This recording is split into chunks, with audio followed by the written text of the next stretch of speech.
ये सच है कि क्रिस्टियानो रोनाल्डो का बचपन बहुत कठिनाइयों में गुजरा है, लेकिन आज करोड़ों लोगों के दिल पर राज करने वाला क्रिस्टियानो रोनाल्डो के नाम केवल नाम ही नहीं बल्कि एक ब्रांड बन चुका है। एक गरीब परिवार में जन्मे क्रिस्टियानो ने बहुत कम उम्र में फुटबॉल खेलना शुरू कर दिया था और इनका चयन अंतर्राष्ट्रीय फुटबॉल में महज 18 वर्ष की उम्र में ही हो गया था। काफी कम समय के अंदर ही क्रिस्टियानो अपने खेल के जरिए लोगों के दिलों में जगह बनाने में कामयाब हो गए थे और इस समय ये दुनिया के सबसे प्रसिद्ध प्लेयर में से एक बन गया है। आय के मामले में भी क्रिस्टियानो दुनिया के अन्य खिलाड़ियों से काफी आगे हैं और इनका नाम दुनिया के सबसे अमीर खिलाड़ी के लिस्ट में नंबर 1 पर आता है। लेकिन इस ऊंचाई तक पहुंचने के लिए क्रिस्टियानो ने अपने जीवन में काफी परेशानियों का सामना किया है। एक साधारण परिवार में जन्मे रोनाल्डो किसी भी प्रकार की शिक्षा हासिल नहीं किए हैं। कहा जाता है कि जब रोनाल्डो 14 वर्ष के थे तो उस समय उन्होंने अपने एक स्कूल के टीचर पर कुर्सी फेंक दी थी और ऐसा करने के कारण उन्हें स्कूल से निकाल दिया गया था। वही रोनाल्डो को बचपन से ही फुटबॉल खेलने का बहुत शौक था और वो अपना कैरियर इसी गेम में बनाना चाहते थे, इसलिए इन्होंने अपने पढ़ाई को बीच में ही छोड़ दिया था। क्रिस्टियानो रोनाल्डो का नाम उनके पिता ने यूएस के राष्ट्रपति के नाम पर रखा है। दरअसल यूएस के राष्ट्रपति रोनाल्ड रीगन एक अभिनेता भी हुआ करते थे और क्रिस्टियानो के पिता उनके बहुत बड़े फैन थे। इसलिए जब क्रिस्टियानो रोनाल्डो का जन्म हुआ तो इनके पिता इनके नाम अपने पसंदीदा व्यक्ति के नाम पर रख दिया।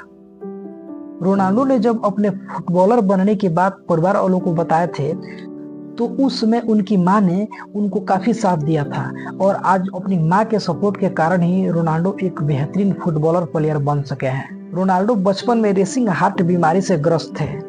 इस बीमारी के कारण रोनाल्डो का फुटबॉल खेलना असंभव हो गया था, क्योंकि इस बीमारी से पीड़ित लोगों का दिल काफी तेज से धड़कने लगता है और ऐसे हालत में ज्यादा उछल कूद करना जानलेवा हो सकता था। लेकिन रोनाल्डो के घर वालों को जब इस बीमारी का पता चला तो तुरंत उनका इलाज करवा दिया और इलाज होने के कुछ ही दिनों के बाद रोनाल्डो ने आराम करने के बजाय फुटबॉल खेलना शुरू कर दिया था। जिस वक्त रोनाल्डो अपने फुटबॉल करियर में कामयाब हो रहे थे उसी समय उनकी मां को कैंसर हो गया था, जिसके बाद रोनाल्डो ने अपनी मां का इलाज करवाया था और इस वक्त ये अपनी मां के साथ ही रहते हैं। साल 2006 से लेकर साल 2008 तक का समय क्रिस्टियानो का जिंदगी का काफी अच्छा समय साबित हुआ था और इसी दौरान मैनचेस्टर यूनाइटेड फुटबॉल क्लब के क्रिस्टियानो को जर्सी नंबर 7 दे दी थी।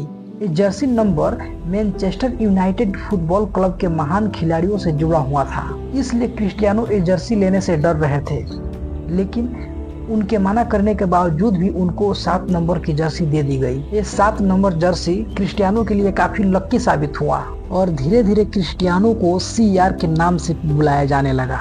बैलन डीआर ये अवार्ड फुटबॉल खेल जगत की सबसे उच्च अवार्ड है, लेकिन इस अवार्ड को क्रिस्टियानो ने कुल 5 बार जीता हुआ है और इसी के साथ रोनाल्डो इकलौते ऐसे खिलाड़ी हैं जिन्होंने 5 बार ये अवार्ड जीत चुका है।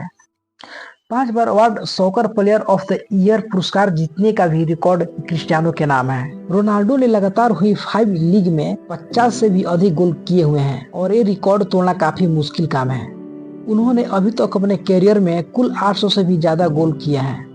क्रिस्टियानो जब बॉल को हिट करने के लिए जंप लगाते हैं तो उस जंप को लगाने के लिए चित्ते से भी अधिक ताकत का इस्तेमाल करते हैं। आपको पता होना चाहिए क्रिस्टियानो की फ्री किक मारते समय 130 किलोमीटर प्रति घंटे की रफ्तार से दौड़ते हैं, जो कि काफी अधिक रफ्तार है। क्रिस्टियानो रोनाल्डो ने अपने सिर की मदद से कुल 107 से भी अधिक गोल किए हुए हैं। दोस्तों, जिद हो तो इनके जैसा, इतनी परेशानियां आने के बावजूद भी अपने फील्ड में बने रहे। मिलते हैं नेक्स्ट वीडियो में, तब तक के लिए wish you all the best.